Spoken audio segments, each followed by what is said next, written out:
तो अब हम यहाँ ग्रेविटेशंस की कुछ न्यूमेरिकल्स देखेंगे, लेकिन उनके पहले कुछ जनरल फार्मूलाज रिवाइज कर लेते हैं।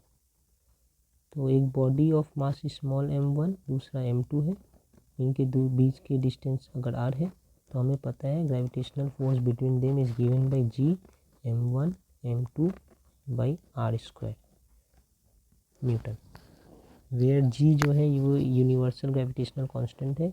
इनका value 6.67 into 10⁻⁻11 newton kg-2 metre square, ये है इनका यूनिट। ठीक है, हमें ये भी पता है स्मॉल g किसी भी प्लैनेट के होंगे gm/r², वेयर ये m है उस प्लैनेट का मास और r है उस प्लैनेट की रेडियस। तो अगर मुझे अर्थ का g निकालना है तो मुझे अर्थ का m पता होना चाहिए। अर्थ का मास जो है वो है 6 इंटू 10⁻24 kg और अर्थ की जो रेडियस है वो है 6400 किलोमीटर। और g हमें पता है, g स्टैंडर्ड हर समय कांस्टेंट होता है 6.2 इंटू 10⁻11।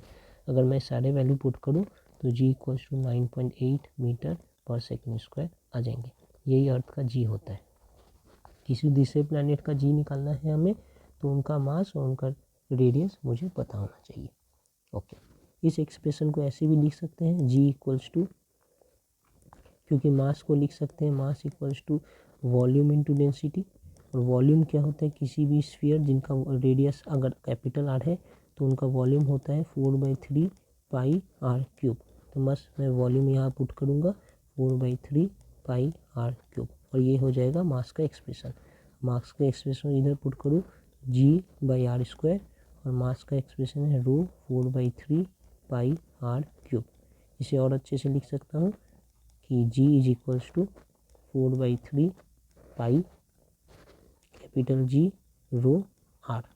तो ये एक एक्सप्रेशन है हमारे g का। फिर अगर दो केस है, मैं अर्थ के सरफेस पे हूँ, ठीक है, यहाँ पर हमारा g जो है स्मॉल g है।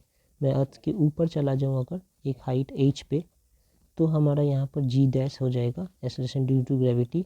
उनका वैल्यू क्या है, तो g' का वैल्यू है g' = g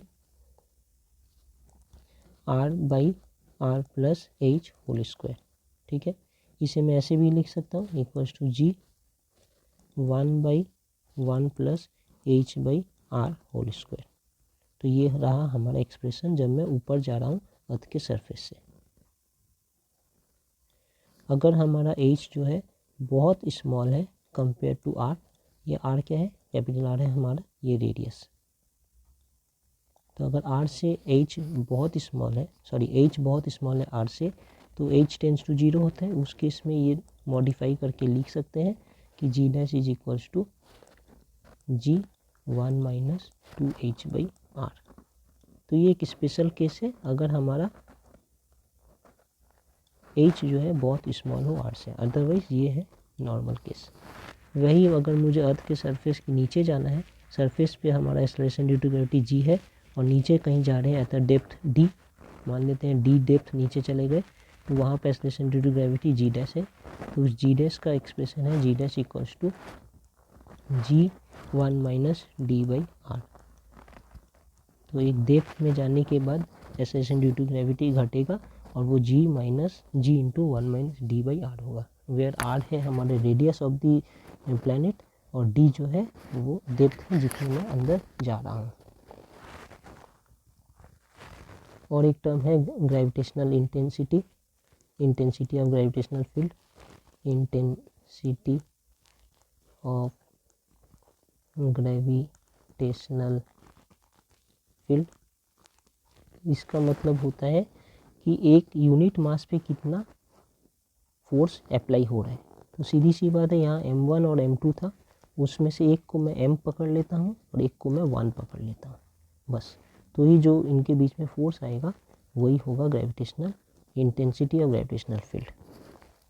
तो E = g × m × 1/r², यही हमारा E।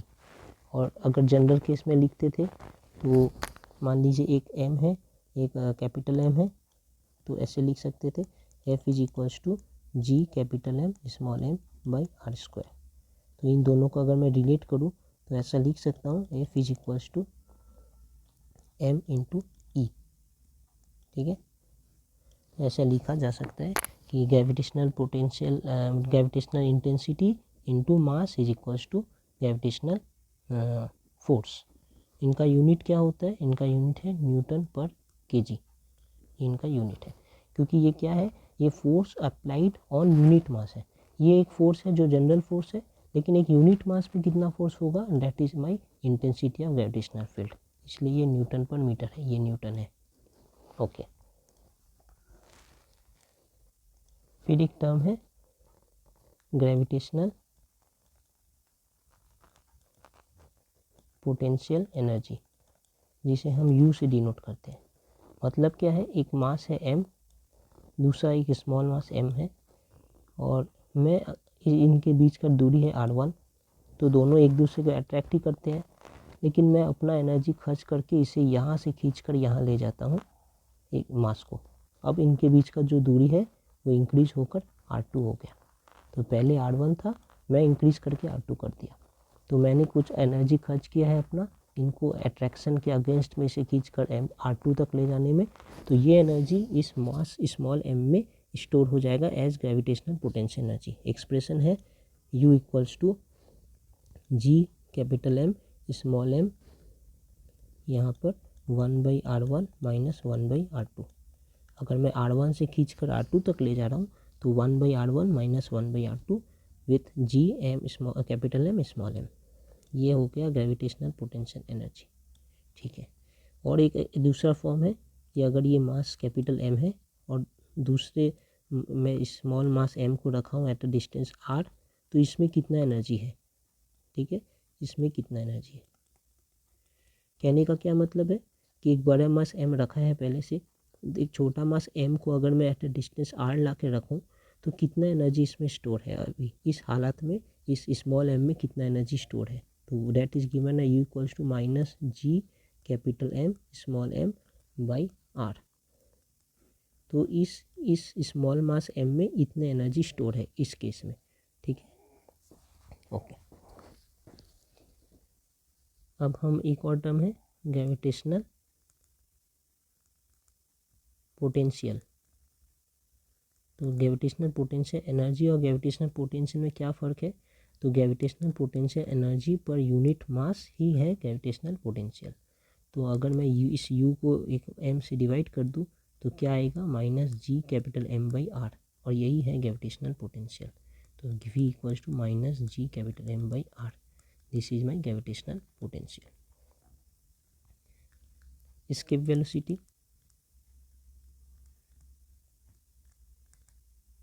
कि कौन से वेलोसिटी से मैं एक प्लैनेट के ऊपर से एक ऑब्जेक्ट को फेंकूंगा कि ये वापस कभी नहीं आएगा, that is my escape velocity. तो अगर इस प्लैनेट का मास कैपिटल M है, इस प्लैनेट का रेडियस r है, तो escape velocity ve is given by root over 2gm by r। ठीक है, ये एक एक्सप्रेशन हुआ। इसे हम ऐसे भी लिख सकते हैं, क्योंकि g जो होता है small g is equals to G M by R square होता है, तो मैं अगर इधर पुट करूँ तो v is equals to root over 2g/r, ऐसे भी लिख सकते हैं। तो ये दोनों ही तरह के एक्सप्रेशन हमें याद रखने चाहिए। फिर केपलर्स लॉ है, वहाँ से एक एक्सप्रेशन आता है कि T square is proportional to r cube. यहाँ पर एक सेंटर में सन है मान लीजिए, और इनके चारों तरफ अलग अलग प्लैनेट्स रिवॉल्व करते हैं। इनका ये मान लीजिए कोई दूसरे प्लैनेट है, अर्थ पकड़ लेता हूँ, तो इनका जो टाइम पीरियड है अर्थ का रोटेशन का, दैट टाइम रिवॉल्यूशन का, that time period is proportional to the distance, यहाँ से यहाँ तक का जो डिस्टेंस है। ओके, तो अगर ये डिस्टेंस मैं r ले लेता हूँ तो T square is proportional to r cube. ये है केपलर्स लॉ, इसके बेसिस पे भी कुछ न्यूमेरिकल्स करेंगे। फिर है orbital velocity, v0 is equals to root over G M by R. ठीक है, यहाँ पे ये r क्या है, अगर ये मेरा अर्थ है या कोई भी प्लेनेट है, और यहाँ से ये है हमारा स्मॉल आर। ठीक है, तो अगर एक प्लेनेट से, सेंटर ऑफ द प्लेनेट से स्मॉल आर दूरी पे हमें कोई सैटेलाइट को रोटेट कराना है, रिवॉल्व कराना है, तो उसका वेलोसिटी v0 होना चाहिए गिवन बाय दिस। ऑब्वियस है, ये वाला जो डिस्टेंस है ये है capital R, means radius of the planet, और ये जो डिस्टेंस है वो है हाइट, मतलब आर सी, सरफेस सी कितने ऊपर पे प्लैनेट रोटेट कर रहा है। तो मैं लिख सकता हूँ R is equals to capital, small R is equals to capital R plus H. ये कैपिटल आर रेडियस और एच है हाइट, तो ऐसे लिख सकते हैं।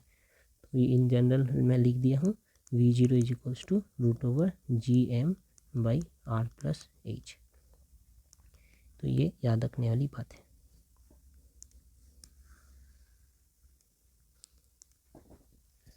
ठीक है, अब ऐसा हो सकता है कि हमारा जो h है बहुत छोटा है compare to r, means h is much much small than r। इसका मतलब है कि जो सैटेलाइट है वो very close to earth surface. तो कुछ ऐसे सैटेलाइट होते हैं जो बहुत ही कम हाइट पे ही अर्थ के सरफेस से ऊपर घूमते रहते हैं। उनके केस में जो हाइट है is very small compare to radius of the earth. तो अगर मैं यहाँ पर भी वो पुट करूँ कि एच को ऑलमोस्ट 0 मान लूँ, तो v is equals to √/gm/r होता है।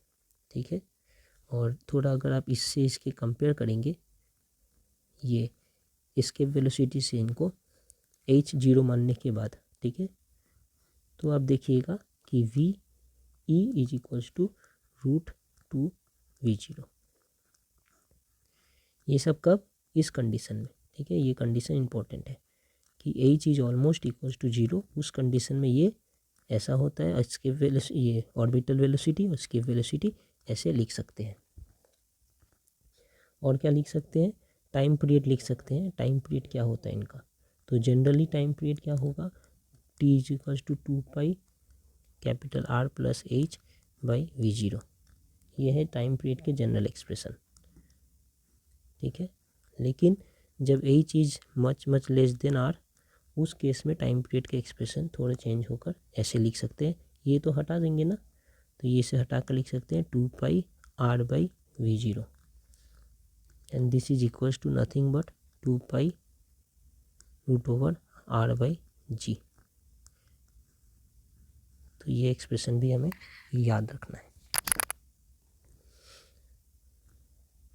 और एक लास्ट है कि अगर कोई भी सैटेलाइट रोटेट कर रहा है, काइनेटिक एनर्जी ऑफ सैटेलाइट, कोई भी सैटेलाइट एक पर्टिकुलर अर्थ के सरफेस है, ये रेडियस है r, तो कुछ एक हाइट पे ये रोटेट कर रहा है ऐसे। तो जब ये रोटेट कर रहा है तो इनका कुछ पोटेंशियल एनर्जी और काइनेटिक एनर्जी होगा इस सैटेलाइट का। तो वही अब मुझे निकालना है कि इस सैटेलाइट का कितना पोटेंशियल एनर्जी और काइनेटिक एनर्जी है। तो kinetic energy will be given by half mv²। v क्या है? इनका ऑर्बिटल वेलोसिटी है। ठीक है, तो हमें पता है ऑर्बिटल वेलोसिटी, निकाल चुका हूँ, ये है ऑर्बिटल वेलोसिटी। तो बस इसे मैं यहाँ पुट करूँ तो इक्वल्स टू हाफ mgm/r। इसे अच्छे से ऐसे लिख देता हूँ gmm/2r। ये हो गया इनका ऑर्बिटल वेलोसिटी। और पोटेंशियल एनर्जी ऑफ सैटेलाइट क्या होंगे? पोटेंशियल एनर्जी ऑफ सैटेलाइट है ये एक्सप्रेशन से आएंगे। हमने यहाँ पढ़ा था कि एक बड़े मास m से अगर एक छोटा मास m r डिस्टेंस पे है, तो इस छोटे मास m पे कितना पोटेंशियल एनर्जी है? -gmm/r। तो यहाँ भी वही, ये छोटे मास m पे क्या एनर्जी होगा? Potential energy will be minus g capital M small m, small m क्या है? इनका मास है, बाई r, r है इनके बीच की दूरी। तो वो इस केस में है very close to earth surface है, तो ये r है। ठीक है, तो टोटल एनर्जी क्या होंगे? जस्ट दोनों का addition, kinetic energy plus potential energy. तो काइनेटिक एनर्जी है gmm/2r और पोटेंशियल एनर्जी है -gmm/r। थोड़ा सॉल्व करेंगे तो लिख सकते हैं -GMM/2R। तो ये है इनका टोटल एनर्जी, ये जो है टोटल एनर्जी, ये है काइनेटिक एनर्जी और ये है पोटेंशियल एनर्जी। यहाँ देख सकते हैं हर जगह जो मैं कैपिटल आर लिखा हूँ वो कैपिटल आर की जगह आप कैपिटल आर प्लस एच भी ले सकते हैं। ठीक है, सिर्फ इतनी फ़र्क है कि अगर एच जो है वो मच लेस देन आर है तो आप सिर्फ आर लो, तो फिर सिंप्लीफिकेशन के लिए सिर्फ आर लीजिए। लेकिन अगर एज कॉन्सिडरेबल है, एज का भी एक पर्टिकुलर वैल्यू है जो अच्छा खासा वैल्यू है, तब ये हर जगह ये आर को रिप्लेस कर दीजिए आप एच प्लस आर से, यहाँ भी और यहाँ भी। That's all. अब न्यूमेरिकल्स में आ जाते हैं।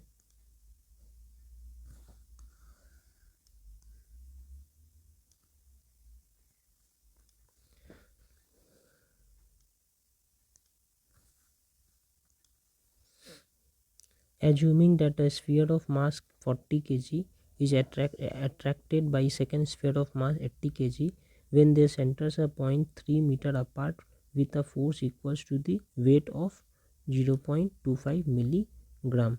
Calculate the gravitational constant. तो मुझे एक मास दिया है m1 ले लेता हूँ इज इक्वल्स टू 40 kg है। सेकेंड मास है m2 is equals to 80 kg।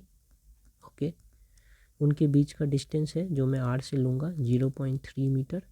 Okay, और उन दोनों के बीच में जो फोर्स ऑफ अट्रैक्शन है that is equals to 0.25 milligram के वेट के अकॉर्डिंग। तो इतने मिलीग्राम का कितना वेट होता है लिखा है ना, वेट ऑफ 0.25 मिलीग्राम। तो 0.25 मिलीग्राम का जो वेट होता है उस वेट के अकॉर्डिंग ये है। तो हमें पता है ना कि वेट क्या होता है।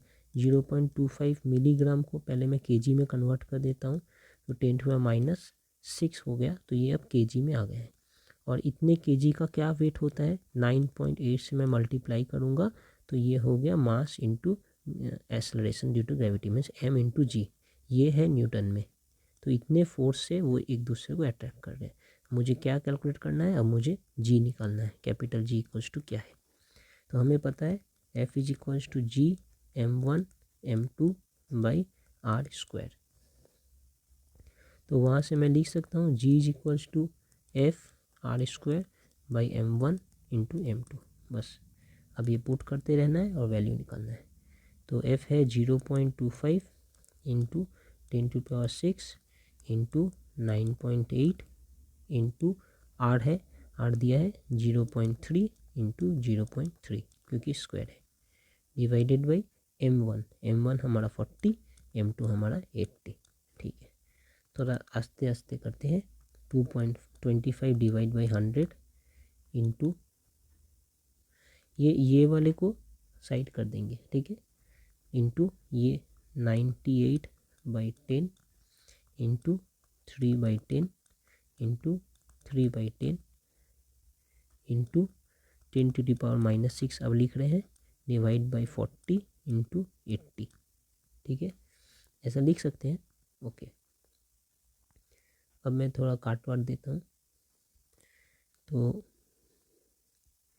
इस 98 को मैं 2 टाइम्स में देता हूँ इससे, और यहाँ पे दे देता हूँ 20।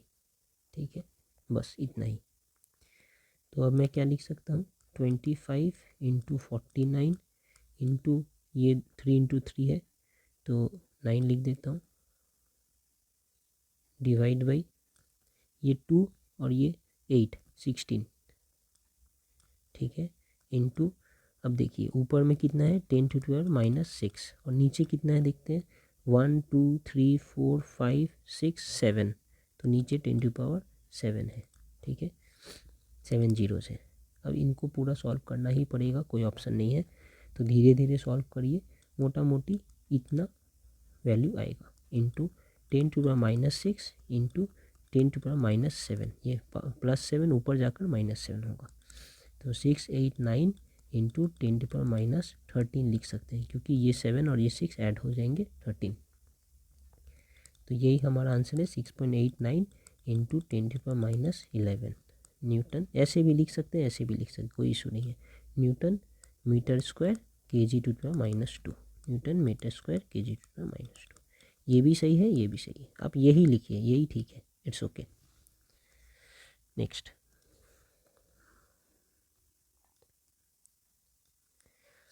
so how far away from the earth does acceleration due to gravity becomes 1% of its value on the surface of the earth। तो surface of the earth में जो भी वैल्यू है उसका 1% ही रह जाएगा ऊपर जाने से। तो कितने ऊपर जाने से रह जाएगा यही पूछ रहे हैं।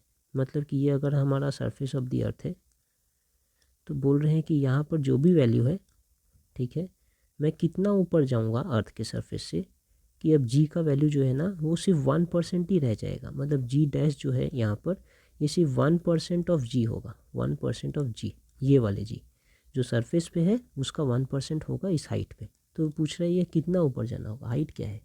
ठीक है, हमें तो ये पता है कि एक जनरल एक्सप्रेशन भी पता है, एक नॉर्मल एक्सप्रेशन भी पता है। जनरल एक्सप्रेशन क्या था, G dash is equals to G R by R plus H whole square. ठीक है ना, तो बस वही यूज कर लेते हैं। तो अब हमें पता है कि ये 1% होना चाहिए। मतलब अगर हमारा जी 100 है तो ये जी डैश 1% होना चाहिए। ठीक है, तो यहाँ लिखते हैं जी डैश जो है 1% of G is equals to G into अब ये R by R plus H whole square. ठीक है, 1% ऑफ जी मतलब 1/100 into G is equals to G R by R plus H whole square. यहाँ से ये जी काट देते हैं तो लिख सकते हैं 1/100 is equals to R by R plus H whole square. दोनों साइड ही रूट देंगे तो आएगा 1/10 is equals to R by R plus H. ठीक है ना, यहाँ से थोड़े सिंप्लीफाई करूँ तो लिख सकता हूँ R plus H is equals to 10R, और अच्छे से लिखें तो H is equals to 10R minus R, that means 9R। तो यही हमारा आंसर है कि 9R हाइट पे जब एच इक्वल्स टू 9R होगा तो मेरे एक्सेलरेशन ड्यू टू ग्रेविटी जो है 1% of the that on the surface of the earth हो जाएंगे। अब आर का वैल्यू दिया है 6.38 इंटू 10⁸ सेंटीमीटर। तो 9 इंटू 6.38 इंटू 10⁸ सेंटीमीटर। इसे थोड़ा कैलकुलेट करेंगे तो 5742 इंटू 10⁸ ऐसा सेंटीमीटर आ जाएगा। चाहे तो आप इसे मीटर भी कन्वर्ट कर सकते हैं, नहीं तो ऐसे भी छोड़ सकते हैं।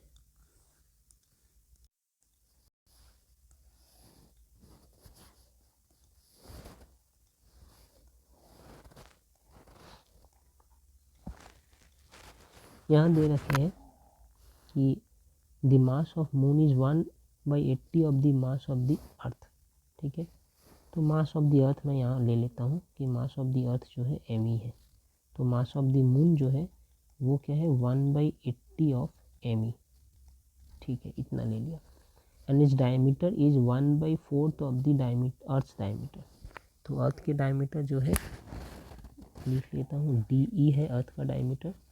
तो मून के डायमीटर है 1/4 ऑफ डी ई, इतना दिया है। Compare acceleration due to gravity on the surface of the moon and earth. तो यहाँ पे एक्सेलरेशन ड्यू टू ग्रेविटी और यहाँ पे एक्सेलरेशन ड्यू टू ग्रेविटी, इनको कंपेयर करने को कहा है। इनके बीच में क्या रिलेशन है, क्या रेशियो है, वो निकालने को कहा है। ठीक है, तो मैं ये जो डी है इसे मैं रेडियस में भी ले सकता हूँ। अगर ये डायमीटर डी है तो यहाँ पर डायमीटर 1/4 डी है। रेडियस भी अगर होगा आर ई तो यहाँ रेडियस भी होगा R M is equals to 1/4 R E. ठीक है ना, दोनों एक ही बात है। अगर नहीं समझ आया मैं फिर करता हूँ। क्या मैं ऐसा लिख सकता हूँ ये डी को d/2 और ये dm को dm/2। तो यहाँ पर ये d/2 ही है रेडियस और यहाँ dm/2 जो है आर एम है और dm/2 क्या होता है 1/4 de/2। ठीक है ना, तो इसे मैं क्या लिख सकता हूँ 1/8 डी।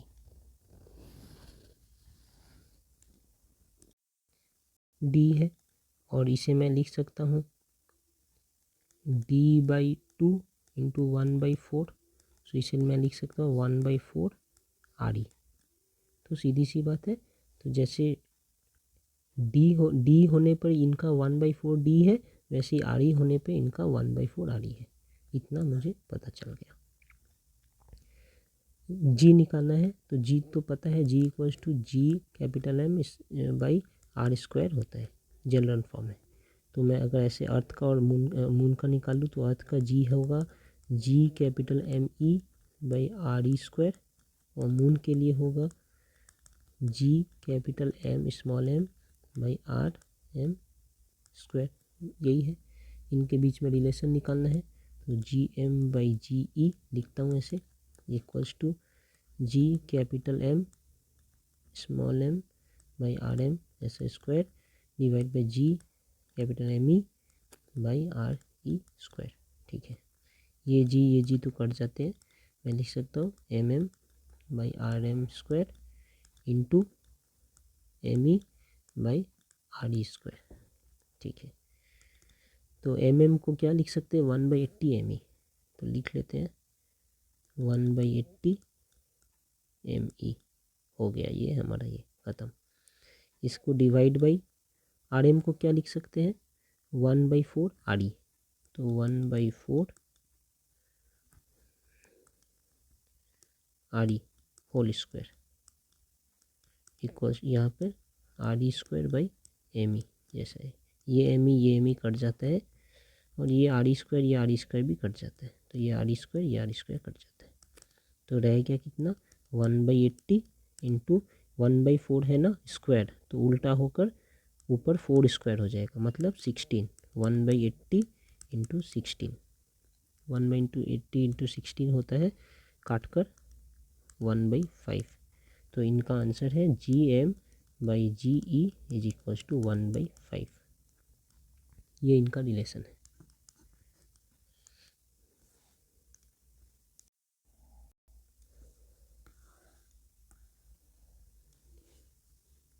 यहाँ कह रहे हैं अ रॉकेट बिकम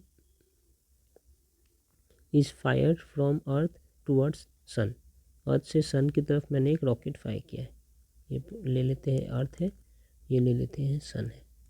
तो अर्थ से सन की टूवर्ड्स एक रॉकेट फायर किया हूँ।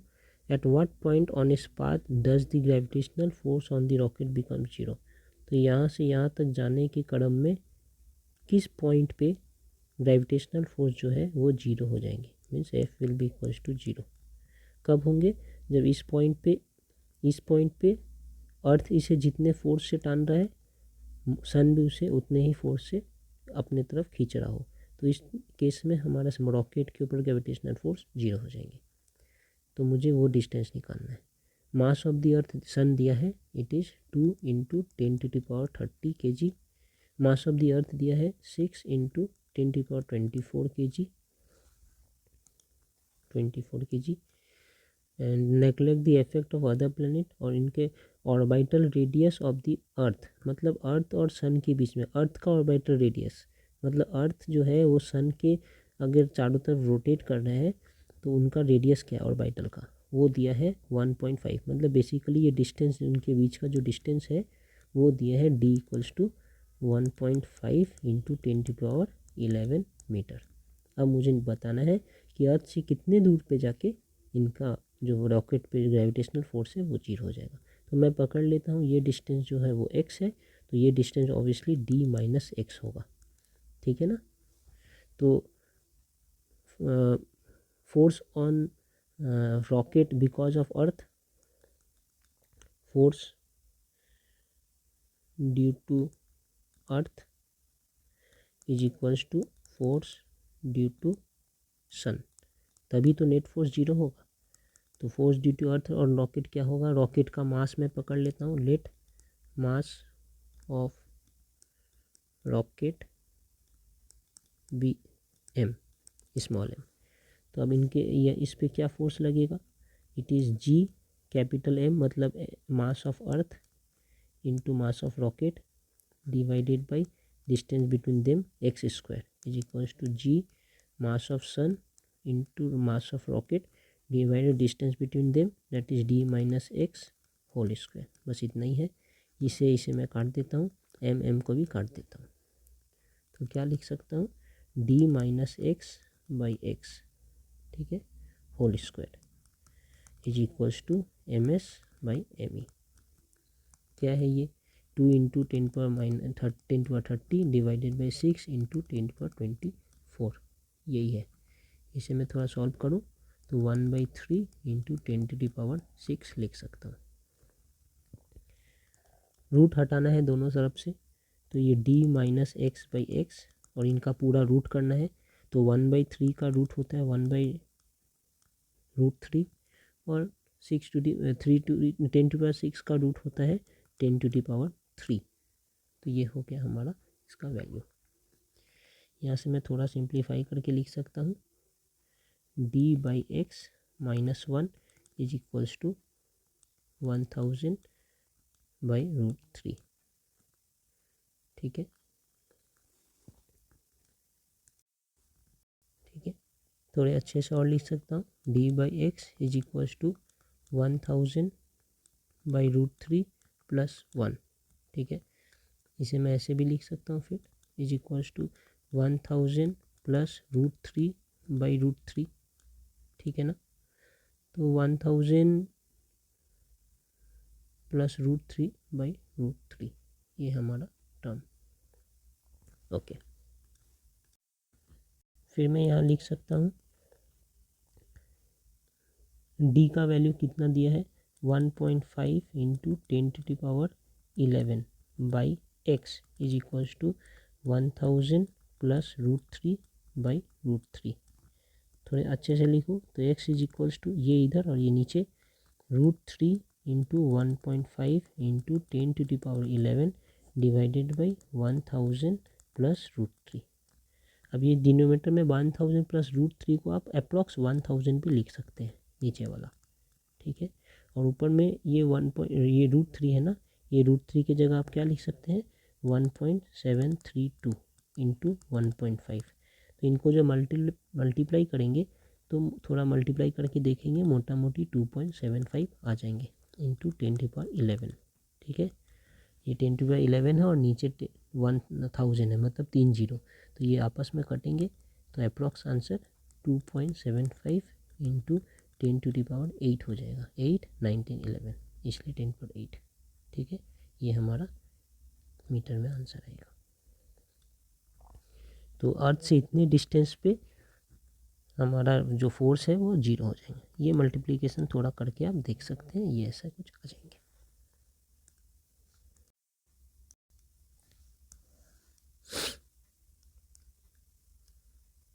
अब देख लेते हैं, assuming the earth to be a sphere of uniform mean density, how much would a body weigh half way down the centre of the earth. मतलब अब मुझे अर्थ के नीचे जाना है, ये अर्थ है, तो सेंटर ऑफ द अर्थ ये है, ये पूरा तो रेडियस होगा ऑब्वियसली, मुझे ये सरफेस से आधा रास्ते नीचे आना है, यहाँ तक हाफ दी वे डाउन, ठीक है। अब यहाँ पर क्या होगा ये मुझे पता करना है। जो नीचे आते हैं उसे हम डी कहते हैं, और यहाँ पर जो acceleration due to gravity G dash है और सरफेस पे जी है, तो हमें पता है कि जी डैश कैसे देते हैं, G dash equals to G1 minus D/R। ये जनरल एक्सप्रेशन हमें पता है कि अगर मैं डी हाइट नीचे आ जाऊँ अर्थ के सरफेस से, वहाँ पर एक्सेलरेशन ड्यू टू ग्रेविटी को जी डैश बोलूँ और सरफेस के एक्सेलरेशन ड्यू टू ग्रेविटी को जी बोलूँ, तो G dash is equals to G1 minus D/R। हमें कितना नीचे जाने को कह रहा है, कह रहे हैं कि जी जो है वो आधा रास्ता है, पूरा रेडियस पूरा नीचे आ जाऊंगा सेंटर में तो 8, उसके हाफ आना है, तो जी है हमारा 8/2। समझने की बात है, half way down to the centre of the earth, तो G/2 मुझे नीचे आना है, ठीक है। If it weights 250 on the surface, तो अगर सरफेस पे कोई मास है जिनका वेट 250 है, ठीक है, वेट 250 मतलब क्या है, m इंटू जी, 250 है, तो इस पॉइंट पे आधे रास्ते डाउन आने के बाद यहाँ पर उसका वेट क्या होगा यही पूछ रहे हैं। जी का वैल्यू भी दिया है कि जी इज इक्वल्स टू 9.8 मीटर पर सेकेंड स्क्वायर, ठीक है। तो हमें ये पता है कि ये जो 250 आता है वो कोई भी फोर्स है is equals to mass into acceleration, और वही है 250, ठीक है ना। तो मैं पकड़ लेता हूँ कि यहाँ अंदर जाकर हमारा एक्सेलरेशन जी है, जी डैश है, तो वहाँ पर फोर्स क्या आएगा, वो होगा एम जी डैश। ठीक है, M G dash is equals to M G 1 - d/r। ठीक है, यही एक्सप्रेशन को जस्ट दोनों साइड एम लगा के मैं लिख दिया हूँ। तो ये जो फोर्स है ये उनका न्यूटन मीटर में आंसर आएगा। ठीक है, ये एम जी दिया है 250, लिख देता हूँ 1 - डी क्या है r/2, तो r/2/r। थोड़ा सॉल्व करता हूँ, 250 1 - r कट कर ये वो हाफ होंगे, तो it is 250 into half means 125 Newton. इसका मतलब कि सेम मास जो है, देखिए एम तो सेम है ना, तो सेम मास जो है अर्थ के हाफ अंदर जाने पर, डायमीटर के हाफ अंदर जाने पर उनका वेट जो है 125 न्यूटन हो जाएंगे।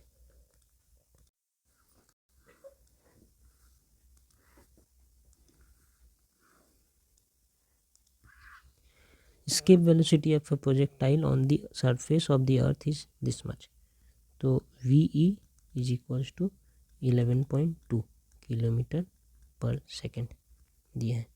If a body is projected with thrice this speed, अगर इससे 3 गुना स्पीड पे मैं इस बॉडी को प्रोजेक्ट करता हूँ 3 टाइम्स, तो the speed of the body far away from the earth, तो अर्थ के सरफेस से मैं अगर एक बॉडी को 3e स्पीड से फेंकता हूँ ऊपर, तो बहुत दूर जाने के बाद इनका स्पीड क्या हो जाएगा ये मुझे बताना है। कंसेप्ट ऐसा आ रहा है कि जब मैं इतने स्पीड वेलोसिटी से फेंक रहा हूँ 3e वेलोसिटी से, तो इस बॉडी में एक एनर्जी है जो कितना होगा, काइनेटिक एनर्जी फेंकते वक्त ½ m 3v², इतना काइनेटिक एनर्जी होगा इस बॉडी पे।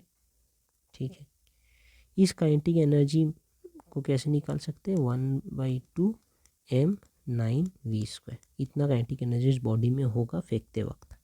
ठीक है, जब वो जाकर स्केप कर जाएंगे, स्केप करने के लिए मुझे कितना एनर्जी लगता है, ये तो मैं दे रहा हूँ एनर्जी, काइनेटिक एनर्जी प्रोवाइडेड, लेकिन इसे स्केप करने के लिए कितना एनर्जी चाहिए, kinetic energy required for escape, उसमें तो इतना नहीं चाहिए, मुझे कितना चाहिए, ½ mv², इतना ही से तो वो स्केप हो जाएगा। तो इतने एनर्जी से स्केप हो सकता है, लेकिन मैंने इतना एनर्जी प्रोवाइड किया है, तो एक्स्ट्रा एनर्जी जो है वो क्या है, एक्स्ट्रा काइनेटिक एनर्जी वो कितना है निकाल सकते हैं, वो है ½ m 9ve² -½ mv² equals to ½ m 8v²। इतना एनर्जी जो है एक्स्ट्रा है। ठीक है, अब इस एक्स्ट्रा एनर्जी का क्या होगा, वेलोसिटी तो मिलेगा उसे, इस एक्स्ट्रा एनर्जी के कारण उस सैटेलाइट को क्या मिलेगा, वेलोसिटी। अगर मैं जितना एनर्जी चाहिए सिर्फ उतना ही एनर्जी देता इस सैटेलाइट को फेंकते वक्त, तो वो सीधा जाकर उस ऑर्बिट में जाकर रुक जाता, ख़त्म। लेकिन मैंने इसे उससे ज़्यादा दिया है, तो यहाँ तक जाने में जो एनर्जी खर्च हुआ वो हुआ, इतना खर्च हुआ, और बाकी एक्स्ट्रा एनर्जी इतना रह गया। अब इस एक्स्ट्रा एनर्जी का ये सैटेलाइट क्या करेगा, इस एक्स्ट्रा एनर्जी का उन्हें सिर्फ स्पीड ही मिलेगा, एक स्पीड, इस एक्स्ट्रा एनर्जी से एक स्पीड में वो चलता रहेगा। तो वो सैटेलाइट का क्या स्पीड होगा, देख सकते हैं एक्स्ट्रा एनर्जी जो ½ mv² ऐसे है, तो यहाँ पर इस एक्स्ट्रा एनर्जी का अगर मैं वेलोसिटीज़ पकड़ूँ, तो ये है वेलोसिटी टर्म, देखिए ½ m ये है ना, तो उस एक्स्ट्रा एनर्जी का वेलोसिटी इतना होगा, इतने वेलोसिटी से वो एक्स्ट्रा होगा। ठीक है, मैं फिर से समझाता हूँ, एक्स्ट्रा एनर्जी है इतना, तो एक्स्ट्रा एनर्जी को अगर मैं लिखूँ ½ mv² इज इक्वल्स टू, ये एक्स्ट्रा एनर्जी है ½ m 8ve², यहाँ से ½ m को काट देता हूँ, तो वेलोसिटी जो है इज इक्वल्स टू √8ve। यही है स्पीड ऑफ द बॉडी, इस स्पीड से हमारा बॉडी चलता रहेगा। तो √8 को मैं लिख सकता हूँ 2√2 इंटू वी को लिख सकता हूँ 11.2। इसे अगर मैं सॉल्व करूँ तो 22.4 इंटू 1.414 √1 है, √2, और ये 2 इंटू 11.2 22.4, इसे सॉल्व करूँ तो 31.67 किलोमीटर पर सेकेंड। तो इस स्पीड से हमारा body far away from the earth जब चला जाएंगे यहाँ तक, तो हमारे बॉडी में इतना स्पीड अभी भी बचा रहेंगे।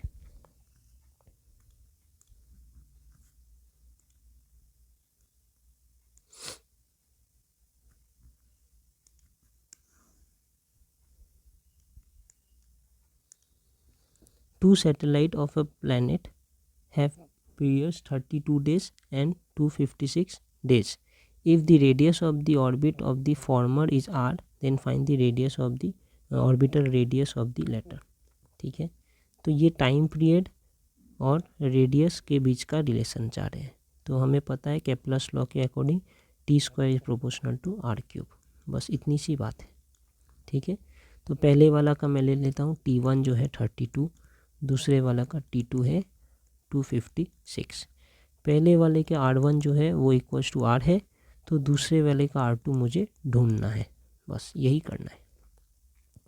रिलेशन से लिख सकता हूँ T1 square by T2 square is equals to R1 cube by R2 cube.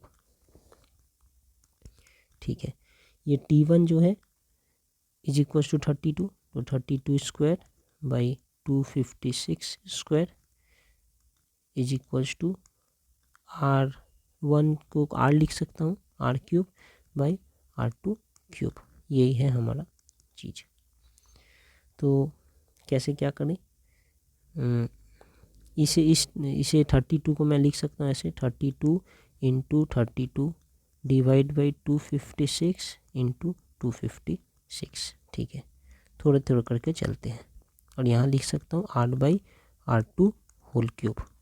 ठीक है, अब मैं अगर इसे काटना चाहूँ तो 8 टाइम्स में करता हूँ 4 और इनको करता हूँ 3 कैरी 2 1, ये ऐसे करते हैं 8 टाइम्स में।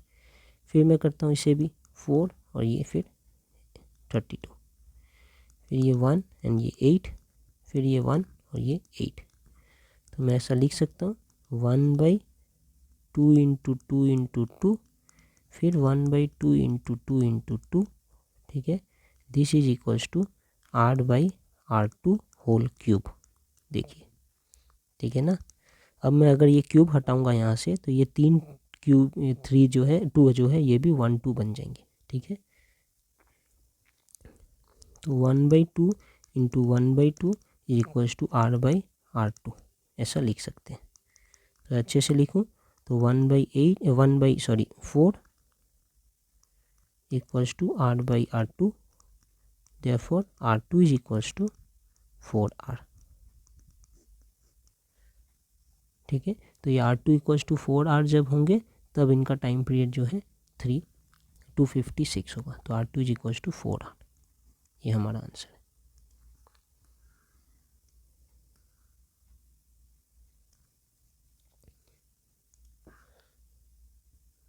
A geostationary satellite is orbiting the earth at a height of 6R from the above the surface of the earth। तो अगर ये सरफेस ये अर्थ है, इनका सेंटर से ये है R, तो ये इस सरफेस से 6R ऊपर रोटेट कर रहा है जियोस्टेशनरी सैटेलाइट। ये 6R है। ठीक है, ये हाइट यहाँ से यहाँ तक 6R है above the surface of the earth where R is the radius of the earth। ठीक है, calculate the time period of another satellite at a height 2.5R from the surface of the earth. तो वही है, time period निकालना है। तो पहले अगर फर्स्ट केस की बात करूँ तो फर्स्ट केस में जियोस्टेशनरी सैटेलाइट है, मतलब इनका टाइम पीरियड क्या होगा 24 आवर्स। 24 आवर्स, आवर्स को अगर मैं 24 आवर्स ही लिख के रखता हूँ। ठीक है, और इनका हाइट क्या है, कितने ऊपर है ये, तो यहाँ से वो 6 है, तो सेंटर से कितना है, सेंटर से फिर ये है 7, तो इनका रेडियस जो है 8 मतलब है कि ये सेंटर से कितने दूर पे है, तो सेंटर से कितने दूर पे है, T1 पकड़ता हूँ, ये R1 पकड़ता हूँ, तो R1 जो है वो 7R है इस केस में। सेकेंड केस क्या कह रहा है, सेकेंड केस में कह रहा है कि हम मुझे टाइम पीरियड निकालना है किसके लिए, जब ये सैटेलाइट है 2.5R from the surface of the अर्थ। अब ये सरफेस ऑफ द अर्थ से 2.5 आर दूरी पे है, तो सेंटर से कितना होगा 3 आर पे, 3.5 आर पे, तो ये R2 जो है इस केस में 3.5 आर है। फॉर्मूला क्या लगाना है, Kepler's law, T square is proportional to R cube, इतना सही। तो T1/T2 whole square is equals to R1/R2 whole square whole cube. देखते हैं, T1 24 है, T2 नहीं पता, whole square is equals to R1 है 7 आर, R2 है 3.5 आर होल क्यूब। यहाँ आर कट जाता है, मैं लिख सकता हूँ 7/3.5, ये भी कटता है, ये 2 बचता है ऊपर, 2 होल क्यूब। देखिए 7/3.5 ये काट के 2 होता है, इज इक्वल्स टू 2, तो इज इक्वल्स टू 8 है। ठीक है, अब मैं रूट लगाऊंगा इधर भी और इधर भी, तो 24/T2 is equals to √8, √8 means 2√2। ठीक है, ये 2 और ये 24 काट सकता हूँ, ये 12 हो जाएगा। ठीक है, तो मैं लिख सकता हूँ T2 इक्वल्स टू 12/√2। तो यही हमारा आंसर है, T2 इक्वल्स टू 12/√2। इसे थोड़े अच्छे से ऐसा लिख सकता हूँ 6 × 2/√2। अब ये √2 ये ऐसे काट कर ये √2 हो जाएगा, तो 6√2, √2 मुझे पता है कितना होता है, मैं ऐसे भी छोड़ सकता हूँ, या √2 का वैल्यू 1.414 × 6 करके इसे 8.4 के अप्रॉक्स भी लिख सकता हूँ आवर्स में। तो ये भी एक आंसर सही है और ये भी एक आंसर आवर्स में सही है। ओके,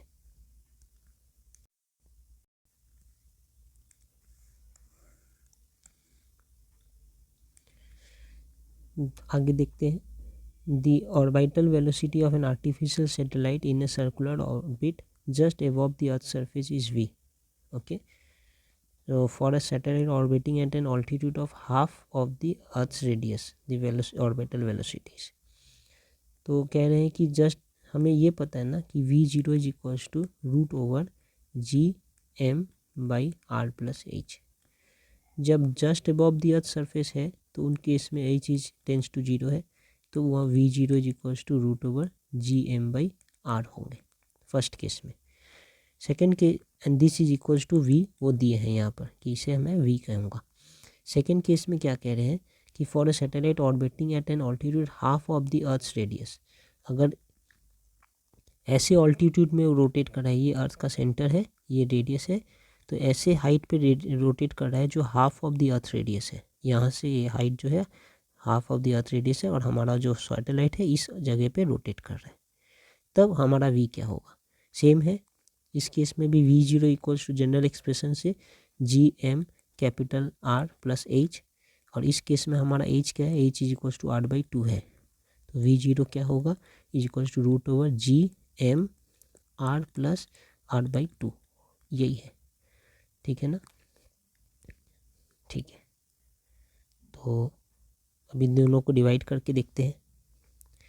तो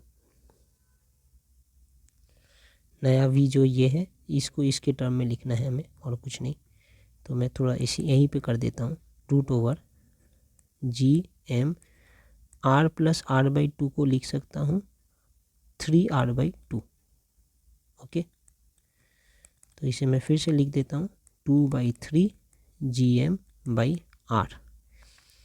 ठीक है, इसे अलग कर देता हूँ 2/3 √2/3 और ये √Gm/R, √Gm/R को ही तो मैं v कह रहा हूँ, तो ये √2/3 v, यही हमारा एक्सप्रेशन है।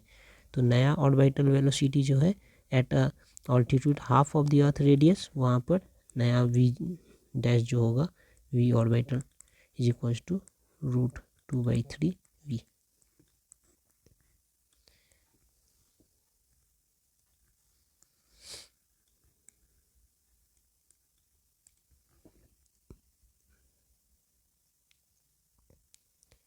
कह रहे हैं mass of the earth is 81 times that of the moon. ठीक है, तो मून का मास मैं पकड़ लेता हूँ mm, तो अर्थ का मास जो है 81 mm है। ठीक है, radius of the earth is 3.5 times that of the moon. Earth का मून का रेडियस है आर एम, अर्थ का radius R E is equals to 3.5 times R M. ये भी समझ गया। The ratio of acceleration due to gravity the surface of the moon to that of the earth. तो ये वाले और ये वाले, ये मुझे निकालना है इन दोनों के बीच का रेडियस। मुझे पता है जी का जनरल एक्सप्रेशन क्या है, G is equals to capital G M by R square. ठीक है, तो फिर जी ई क्या होगा, G is equals to capital G M E by R E square. ठीक है, उसे मैं लिख सकता हूँ ऐसे भी, G 81 mm by 3.5 RM whole square. ठीक है, तो और अच्छे से लिख देता हूँ, G 81 mm by 3.5 whole square RM square. ठीक है, आर जी एम क्या होगा, जी एम एक्स पर एज पर this general expression G M M by R M whole square, इतना ही होगा। ठीक है, अब मुझे रेशियो निकालना है moon to that of earth, तो G M by G E is equals to, लिख देते हैं, G capital small M by R M square, और यहाँ है G into 81 into M by 3.5 whole square, नीचे है आर एम स्क्वायर, यहाँ से आया ये। ठीक है, ये मैं G M R M square काट देता हूँ, तो ये हो जाएंगे 81 तो डिनोमिनेटर में ही है और ये नीचे है तो ऊपर आ जाएंगे ये 3.5 होल स्क्वायर, इतना ही है। इसे मैं आराम से लिख सकता हूँ 35 बाई 10 इंटू 35 बाई 10 इंटू 1/81, ऐसा लिख सकता हूँ। ओके,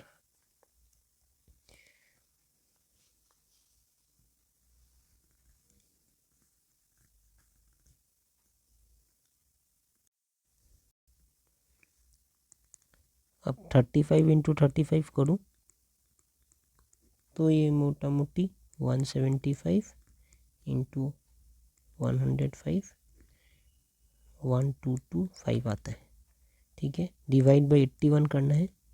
अगर मैं ये करूँ तो कैलकुलेट करके मोटा मोटी 15 टाइम्स में आता है, तो ये 15 डिवाइड बाई 100 ऐसा कुछ इज इक्वल्स टू 0.15 अप्रॉक्स आएंगे हमारा रेशियो। तो G M by G E is equals to 0.15, ये हमारा आंसर है।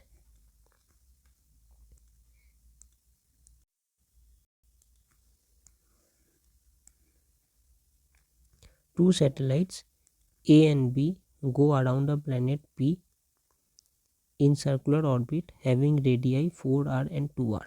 ठीक है, ये हमारा प्लैनेट है और ये सैटेलाइट है। एक सैटेलाइट जो है वो आर पे रोटेट कर रहे हैं एट अ डिस्टेंस आर, और एक सैटेलाइट है जो एट अ डिस्टेंस 4r पर रोटेट कर रहा है। ठीक है, if the speed of the satellite A is 3v, ये सैटेलाइट ए जो है वो यहाँ पर है, इसका स्पीड है 3v, तो सैटेलाइट बी का स्पीड क्या होगा ये पूछ रहा है। ये स्पीड मतलब कौन सी स्पीड की बात कर रहे हैं, ऑर्बिटल वेलोसिटी। तो हमें पता है v orbital velocity is equals to root over G M by R. ये स्मॉल आर क्या है, सेंटर से पूरे सैटेलाइट की दूरी है। ठीक है ना, सेंटर से पूरे सैटेलाइट की दूरी है, और यहाँ वही लिखा है ऑर्बिटिंग विद रेडियाई 4r, मतलब कि ये सेंटर से ही दूरी 4r दिया है और r दिया है, तो यही हमें चाहिए। ठीक है, यहाँ से मैं लिख सकता हूँ कि v0 is proportional to 1/√r। ठीक है, तो va by vb is equals to root over vb by root over va, sorry root over rb by root over ra।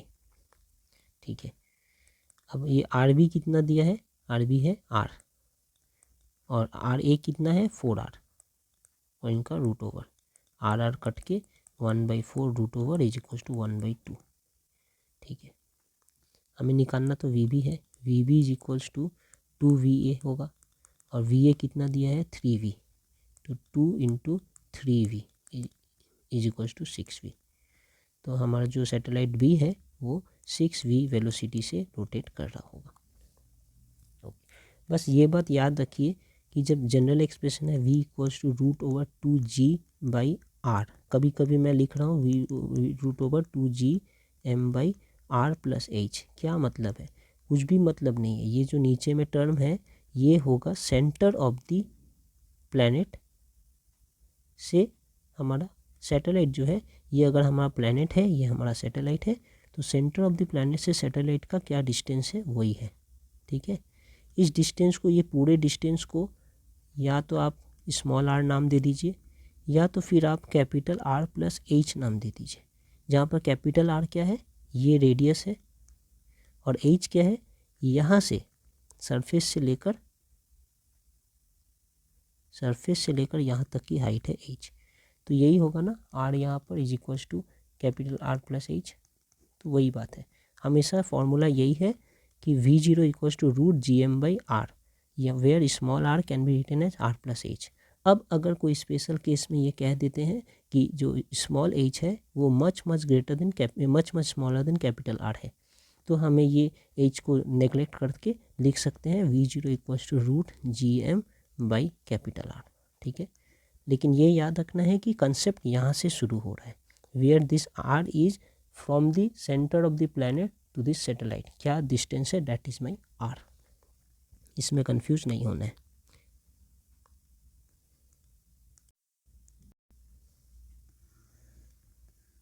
और एक देखते हैं, there are 2 bodies of mass 100 kg and 10,000 kg separated by distance 1 meter. तो एक body है mass 100 kg, another body of mass 10,000 kg separated by a distance 1 meter. At what distance from the smaller body intensity of gravitational field will be 0? ठीक है, ये हमारा एक body है m1, एक बॉडी है m2, इनके बीच का डिस्टेंस कह दिया है 1 मीटर है। तो बोल रहे हैं कि स्मॉलर बॉडी से कितने दूर जाने पे मैं एक ऐसे लोकेशन पे आऊँगा यहाँ पे जहाँ intensity of gravity field will be 0, मतलब यहाँ पर F will be equals to 0। इस पोजीशन पे F will be equals to 0, मतलब इस पोजीशन पे जो भी मास होगा उससे m1 जितने जो फोर्स से अपने तरफ खींच रहा है, m2 भी अपने तरफ उतने ही फोर्स से खींचेगा, इसलिए इनका नेट फोर्स 0 हो जाएगा। ठीक है, तो मैं लेट कर लेता हूँ, लेट दी, ये जो बीच वाले बॉडी है, let the mass be small m। ठीक है, मैं पकड़ लेता हूँ। तो ये कैपिटल M इस स्मॉल m, सॉरी m1 इस स्मॉल m को कितने जोर से खींचेगा, तो force on m due to m1 is equals to force on m due to m2। हमें पता है force on m due to m1 will भी क्या होगा, that is equals to g m1 m by r²। उनका r क्या है, distance कितना है, x मैं पकड़ लिया हूँ, यहाँ से यहाँ तक का डिस्टेंस x है, तो ऑब्वियसली यहाँ से यहाँ तक का डिस्टेंस क्या होगा 1 मीटर माइनस x, ये डिस्टेंस है। ठीक है, तो ये हो गया x² is equals to g m2 m by 1 minus x whole square. यहाँ से मैं capital G small m capital G small m काट देता हूँ, फिर मैं क्या लिख सकता हूँ, मैं लिख सकता हूँ 1 minus x by x whole square is equals to m2 by m1। अब m2 क्या है 10,000 बाई m1 100। ठीक है, ये इतना इक्वल्स टू 100। अब मैं अगर इसे और इसे रूट करूँ दोनों साइड, तो मैं लिख सकता हूँ 1 minus x by x is equals to 10। Very good. थोड़ा सिंप्लीफाई करूँ तो 1 minus X is equals to 10x लिख सकता हूँ। ओके, और थोड़ा सिंप्लीफाई करूँ तो 1 इज इक्वल्स टू ये माइनस एक्स इधर जाएगा तो 10x plus x equals to 11x लिख सकता हूँ, and x is equals to 1/11 लिख सकता हूँ। ठीक है ना।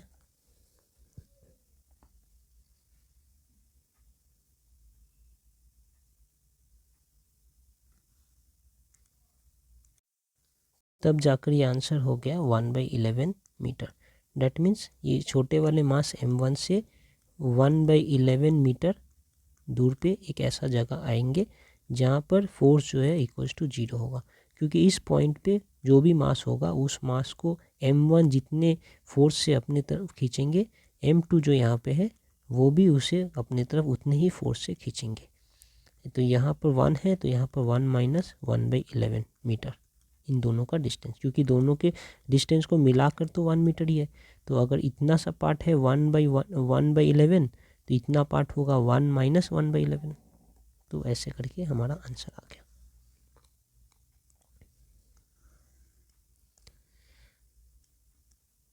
अब ये देखते हैं, given mass of moon is 1/81 times mass of the अर्थ।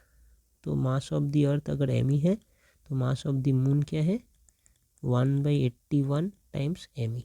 ठीक है, and corresponding radius is 1/4 times mass of that of the earth. तो अर्थ का रेडियस अगर आर है तो मून का रेडियस जो है 1/4 आर है, इतना दिया है। If the escape velocity of the earth surface is 11.2, अगर यहाँ पे एस्केप वेलोसिटी जो है 11.2 किलोमीटर पर सेकेंड है तो मून का एस्केप वेलोसिटी क्या होगा, मुझे ये पूछ रहा है। हमें पता है एस्केप वेलोसिटी किसी का भी इज इक्वल्स टू क्या होता है 2gm/r रूट ओवर। तो ये होता है एस्केप वेलोसिटी का जनरल फॉर्मूला। ठीक है ना। ओके, तो यहाँ पर g कांस्टेंट है, m और r के ऊपर डिपेंड करने वाला है। तो अर्थ का एस्केप वेलोसिटी क्या होना चाहिए उस अंदाज से, ve is equals to root over 2gme/re। ठीक है, और मून का होना चाहिए vm is equals to root over 2gmm/rm। ठीक है, ओके। अब मैं mm को क्या लिख सकता हूँ 1/81 me, तो वही पुट करना है। mm को लिखता हूँ 1/81 me। ठीक है, और नीचे जो हमारा rm है उसे लिख सकता हूँ 1/4 re। ठीक है, थोड़े अच्छे से लिख दो इसे, तो लिख सकता हूँ me/4/81 re रूट ओवर। ठीक है, अब करते हैं डिवाइड। तो vm/ve इज इक्वल्स टू दिया है यहाँ पर रूट ओवर 2gme/4/81 re, और यहाँ है रूट ओवर 2gme/re। देख सकते हैं, इसे मैं एक संग अगर रूट दे दूँ तो लिख सकता हूँ ऐसे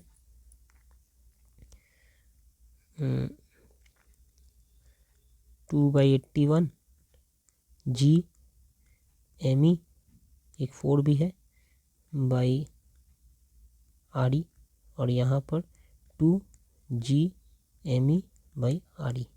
तो ये re, ये re, ये g, ये g, ये me, ये me, ये 2 कट गए, क्या बचा रूट ओवर 4/81, जिसे मैं लिख सकता हूँ 2/9। ठीक है ना। यहाँ अब आगे का करते हैं। तो हमारा vm/ve है 2/9 और ve का वैल्यू दिया है, तो vm हो जाएगा 2/9 इंटू 11.2। ठीक है, इसे अगर थोड़ा सॉल्व करें तो ये लिख सकते हैं 22.4/9। इसे सॉल्व करेंगे तो 2.5 के आसपास आ रहा है किलोमीटर पर सेकेंड। यही हमारा आंसर है।